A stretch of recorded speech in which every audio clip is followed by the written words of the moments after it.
आप देख रहे हैं डार्क हॉरर स्टोरी। दोस्तों, मेरे साथ हुई एक ऐसी घटना जिसे सुनकर आपके रूह कांप जाएंगे। तो चलिए बढ़ते हैं कहानी की ओर। मैं एक मल्टीनेशनल कंपनी में ब्रांड मैनेजर की जॉब करता था। एक दिन मैं ऑफिस से घर जाने के लिए लेट हो गया था। सर्दी की मौसम होने के कारण रात भी जल्दी हो गई थी। ठंड भी बहुत शुरू हो चुकी थी। रास्ते में चलते चलते मुझे एक अचानक सी आवाज़ें सुनाई दी, रुक जाओ। मैं वहीं पर रुक गया और पीछे मुड़ के देखा, लेकिन पीछे कोई भी नहीं था। मैं कुछ कदम आगे गया। आगे जाने के बाद फिर से वही आवाज़ सुनाई दी, सामने देखो। जैसे ही मैं सामने देखा तो मुझे ज़मीन पर कुछ चमकती हुई चीज़ दिखाई दी। मैं दौड़ के उस चीज़ के पास गया और देखा तो यह कोई साधारण चीज़ नहीं थी, बल्कि एक चमकता हुआ हीरा था। मैंने वह हीरा अपने हाथ में ले लिया। उसकी चमक देखकर मुझे बहुत खुशी हुई, लेकिन मुझे क्या पता था कि यह कोई साधारण हीरा नहीं है, बल्कि एक मायावी हीरा है। अचानक उस हीरे से आवाज़ आई, अगर तुम्हें और हीरे चाहिए तो इस ज़मीन को खोदो। इस ज़मीन के बीच बहुत सारे हीरे हैं। यह सुनकर मैं बहुत खुश हुआ और पहले वाले हीरे को अपनी जेब में डाला और ज़मीन खोदना शुरू किया। करीबन 2 फीट खोदकर काम करने के बाद अचानक मैं डर के मारे चिल्लाने लगा। मेरा संतुलन खो गया और मैं ज़मीन पर ही गिर पड़ा, क्योंकि उस गड्ढे में हीरे मोती नहीं, बल्कि किसी इंसान का कटा हुआ सर मिला। अचानक वह सर हवा में उड़ने लगा और बोला, डरो मत, मैं तुम्हें कोई हानि नहीं पहुंचाऊंगा। मैं तुम्हें बहुत सारे हीरे जवाहरात भी दूंगा। बस मेरी बात ध्यान से सुनो। मैं जहां जाता हूं वहां मेरे पीछे पीछे आओ।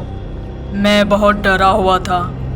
मेरे कुछ भी समझ में नहीं आया और मैं डर से वही सब करता गया जो वो सरकटा भूत ने कहा। फिर वह सिर हवा में उड़ा और जंगल की ओर बढ़ने लगा। करीबन 1 किलोमीटर चलने के बाद वह सिर रुक गया और मैं भी रुक गया। फिर उस सिर ने मुझसे कहा, इस ज़मीन के भीतर बहुत सारे हीरे मोती जवाहरात छुपे हुए हैं, इसको खोदो। मैं बहुत खुश हो गया और उस ज़मीन को खोदना शुरू कर दिया और ज़मीन को गड्ढा करते करते ज़मीन के नीचे हीरे मोती तो नहीं मिले, बल्कि उस सिर का कटा हुआ आधा शरीर मिला। उस सिर ने कहा, अब तुम्हें एक आखिरी काम करना है, उसके बाद मैं तुम्हें माला माल कर दूंगा। तुम्हें कहीं से भी 1 लोटा खून लाना होगा। मैं घबरा गया और बोला, 1 लोटा खून? पर मैं 1 लोटा खून कहाँ से लाऊंगा? उस सिर ने कहा, चलो मेरे साथ। वो डरावना चेहरा मुझे थोड़ी दूर पे लेकर गया।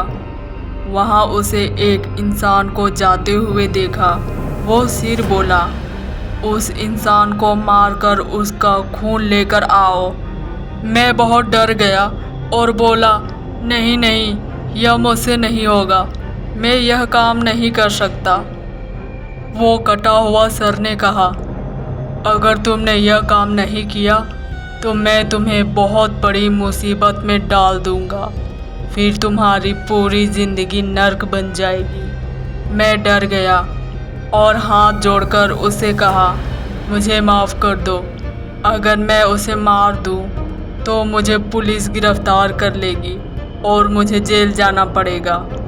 उस सिर ने अपने तंत्र मंत्र की शक्ति से एक छुरी और लोटा प्रकट किया और गुस्से से बोला, अगर तुम मेरा यह काम नहीं करोगे तो मैं तुम्हारे पूरे परिवार को मौत के घाट उतार दूंगा। मैंने मजबूरी में आकर उस आदमी को मार डाला और उसका खून लेकर उस सिर के पास गया। वो सिर खून को देखकर बहुत खुश हुआ और बोला, यह खून मेरे शरीर में डालो। उस सिर के कहने पर मैंने वह खून उसके शरीर में डाल दिया। फिर कुछ ही देर में वो कटा हुआ सिर उस शरीर पर जुड़ गया।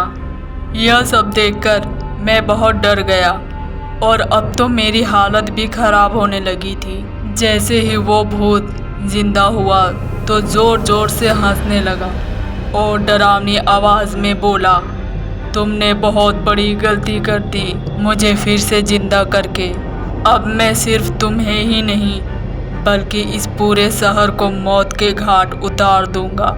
डर के मारे मेरे तो मुंह पे आवाज़ भी नहीं निकल रही थी। मैं अपनी जान बचाने के लिए वहाँ से दौड़ा, लेकिन उस भूत ने छलांग लगाकर मुझे ज़मीन पर गिरा दिया और बोला, मुझे बहुत भूख लगी है, अब मैं तुम्हारा मांस खाऊंगा। मेरे तो डर से हाथ पैर काम करना ही बंद ही कर दिया था। जैसे ही उस भूत ने मांस खाने के लिए आगे बढ़ा कि तुरंत ही उसका सिर धड़ से अलग हो गया। मुझे कुछ समझ ही नहीं आया कि आखिर यह चमत्कार हुआ कैसे। जब मैं पीछे की ओर मुड़ा और देखा तो एक अघोरी बाबा खड़े थे। उस अघोरी बाबा ने कहा, जब तुम उस आदमी को मारकर उसका खून ले जा रहे थे तभी मैंने देख लिया था और समझ गया कि कुछ तो बुरा होने वाला है, इसलिए मैं तुम्हारे पीछे पीछे यहाँ तक चला आया और मैंने अपनी मंत्र की शक्ति से उस भूत को फिर से मार दिया। अब तुम निश्चिंत होकर अपने घर जाओ, अब तुम पर कोई खतरा नहीं है। मैं आज भी उस बात को याद करता हूँ तो मेरी रूह पूरी तरह से कांप उठती है।